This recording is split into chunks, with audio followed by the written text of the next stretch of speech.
विपक्षी एकता की मुहिम को धार देने के लिए बना इंडिया गठबंधन की 19 दिसंबर को दिल्ली में एक अहम बैठक हुई थी।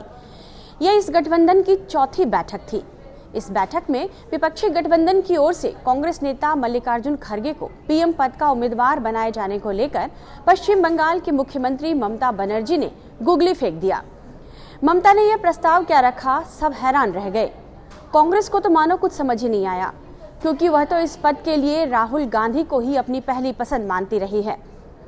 वहीं बिहार के मुख्यमंत्री नीतीश कुमार और पूरा जेडीयू तो ममता बनर्जी के इस प्रस्ताव से अवाक ही रह गया। ऐसा इसलिए क्योंकि जेडीयू की भी यही कामना थी कि विपक्ष की ओर से पीएम पद का उम्मीदवार नीतीश कुमार को बनाया जाए। ममता के इस प्रस्ताव से नीतीश कुमार समेत पूरी पार्टी का दिल टूट गया। लेकिन यहाँ एक और झटका नीतीश कुमार का इंतजार कर रहा था। दरअसल मीडिया रिपोर्ट्स में बताया जा रहा है कि दिल्ली की बैठक में कई वरिष्ठ नेता यह चाहते थे कि चूंकि इस गठबंधन को बनाने में नीतीश कुमार की अहम भूमिका रही है, उन्होंने ही सारी पार्टियों को एक मंच के नीचे इकट्ठा किया है, इसलिए उन्हें इस गठबंधन का संयोजक बना दिया जाए, जो उनकी वरिष्ठता, अनुभव और गठबंधन में अहमियत दोनों के लिहाज से महत्वपूर्ण जिम्मेदारी थी। नीतीश कुमार के नाम का प्रस्ताव करने की पूरी तैयारी हो चुकी थी, लेकिन इस बीच कुछ ऐसा हुआ कि यह तैयारी धरी की धरी रह गई। हुआ यूं कि नीतीश कुमार जब अपना भाषण दे रहे थे तो वहां मौजूद डीएमके नेता टीआर बालू ने आरजेडी सांसद मनोज झा से कहा, जरा इसका ट्रांसलेशन तो दे दीजिए, नीतीश जी क्या बोल रहे हैं हमें समझ में नहीं आ रहा। यह सुनते ही नीतीश कुमार भड़क गए और यहाँ हिंदी का मुद्दा उठ गया। मीडिया रिपोर्ट्स के मुताबिक नीतीश कुमार ने टीआर बालू की ओर निशाना साधते हुए कहा कि हर किसी को हिंदुस्तान में हिंदी आनी चाहिए। बताया जाता है कि नीतीश कुमार इस पर इतने नाराज हो गए थे कि उनका मूड ही पूरी तरह उखड़ गया। वैसे भी पिछले कुछ समय से नीतीश कुमार अपने गुस्से को लेकर चर्चा का विषय बने हुए हैं। लोग इस बात पर हैरान हैं कि आमतौर पर मुस्कुराकर अपने आलोचकों का जवाब देने वाले नीतीश कुमार आखिर बात बात पर अपना आपा क्यों खो बैठते हैं। हालांकि यहाँ उनके गुस्से को सही और जायज माना जा रहा है।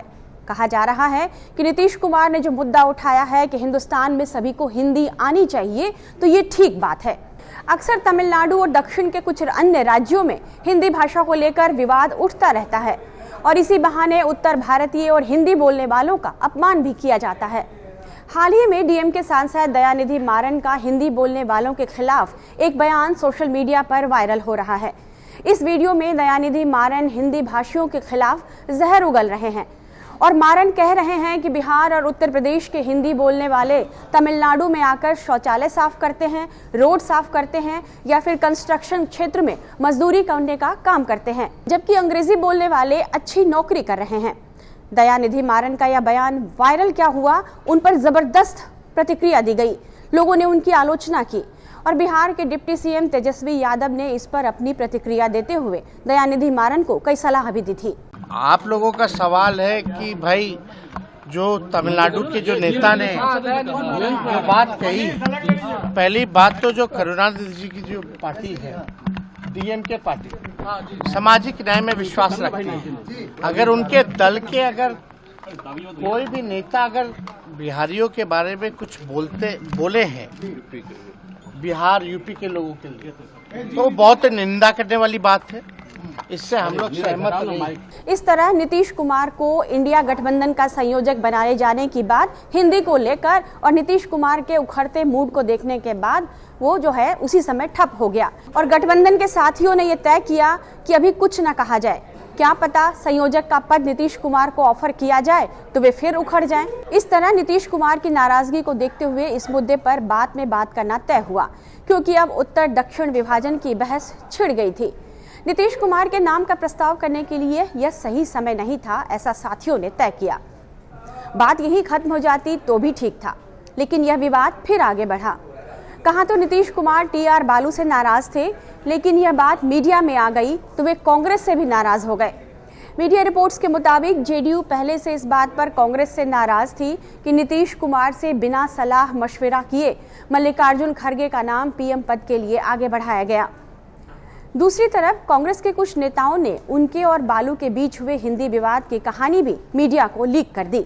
हालांकि जब नीतीश कुमार को संयोजक बनाए जाने की बात अधूरी रह गई तो कांग्रेस नेता यह कहने लगे कि विपक्षी गठबंधन को किसी संयोजक की जरूरत नहीं, क्योंकि सब पहले से ही ठीक चल रहा है। कांग्रेस के नेताओं को लगता है कि यदि नीतीश कुमार संयोजक बना दिए गए तो इससे गठबंधन में कांग्रेस की अहमियत कम हो जाएगी। इसलिए कहा तो ये जा रहा है कि जब यह प्रस्ताव टला तो कांग्रेस नेता ही सबसे ज्यादा खुश हुए।